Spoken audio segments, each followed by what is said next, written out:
Are you involved in an eminent domain proceeding? This short message is designed to give you an understanding of the process. We are building a library of videos to help people understand not only the process, but also the law involved in eminent domain cases, and we're going to keep those at our website. My name is Kim Ritchie, and I'm an attorney.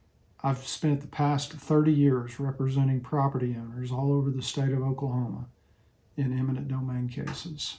Having handled over 200 eminent domain matters and tried over 75 cases, we have an understanding of what property owners are faced with in an eminent domain case.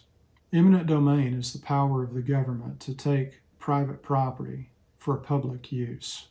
That power has also been delegated by the government to other entities like utility companies. Let's get right into understanding the process of eminent domain. I break down a condemnation suit in 4 phases. Phase 1 is the private negotiation stage. This is where the property owner and the condemnor negotiate for a purchase rather than a lawsuit. Stage 2, if the negotiations have failed, is the commissioner's process. Stage 3 is the litigation phase, and stage 4 is the trial. Let's talk about pre-suit negotiations. The entity that is taking the property is required to attempt good faith negotiations prior to filing a lawsuit. While there are exceptions, in most states, the condemnor is required to do an appraisal of the property before they can file a suit. Many cases can be settled in this pre-litigation phase. The landowner in this pre-litigation phase should obtain a copy of the appraisal that the condemnors had done of the property and study that carefully to find any errors, omissions, or misstatements. There are a multitude of issues involved in the pre-litigation negotiations, but that's not the purpose of this video. We're here to provide a framework so that you can understand that overall process. Let's talk about the commissioner's process. If negotiations fail in the pre-litigation stage, then the next thing that happens is the condemnor files a petition in district court to take the property from the private individual. Within a few weeks of the petition being filed, there will be a hearing conducted, and the judge will appoint 3 people from the county where the property is located to serve as what we call commissioners in the case.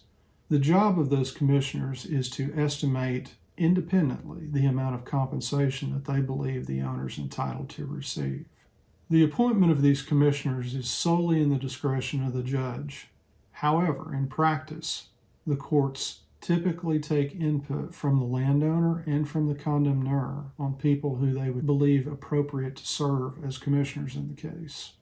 It's very important to recognize that this commissioner's estimate, called a commissioner's award, is not an offer, and it's not a guaranteed amount that the landowner is entitled to.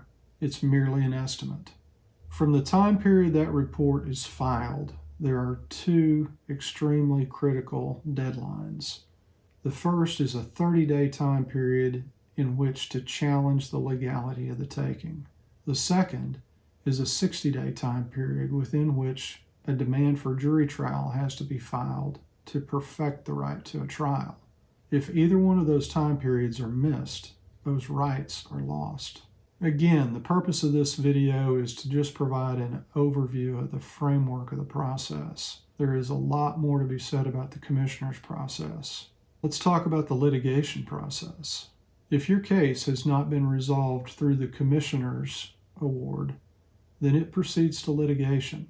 The litigation is conducted like any other civil litigation, with discovery comprised of interrogatories, requests for production of documents, requests for admissions, depositions, and all of the other phases of discovery. At this stage of the proceeding, there's also motion work that may be done. Again, as for the previous stages, there's a lot more to be said about this, but you can find that information on my website. Let's talk about the final stage of a condemnation suit, which is the trial. In Oklahoma, you're entitled to a jury trial, and that's a jury trial to a 12-member panel. When 9 of the 12 agree, you have a verdict. At trial, the typical witnesses that you see are value witnesses, like real estate appraisers, personal property appraisers, landscape appraisers. Also, engineers. Engineers are used to evaluate effects on the property like drainage and noise and pollution, access, loss of parking, just a multitude of issues. Other witnesses might be engaged depending on the issues of each case. In conclusion, the process of eminent domain can be broken down into 4 stages: pre-litigation negotiations, the commissioner's process, the litigation phase, and the trial. Throughout that entire process, the case can be settled. In fact, historically, we get about 80% of the cases settled that we handle. If you find yourself involved in an eminent domain case, please feel free to reach out to my firm for help. If you're outside the state of Oklahoma, please understand that we can still help you.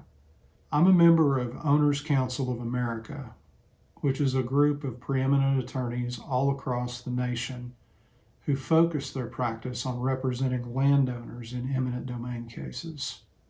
Through that network of attorneys, I can put you in touch with the people who can help you with your specific situation.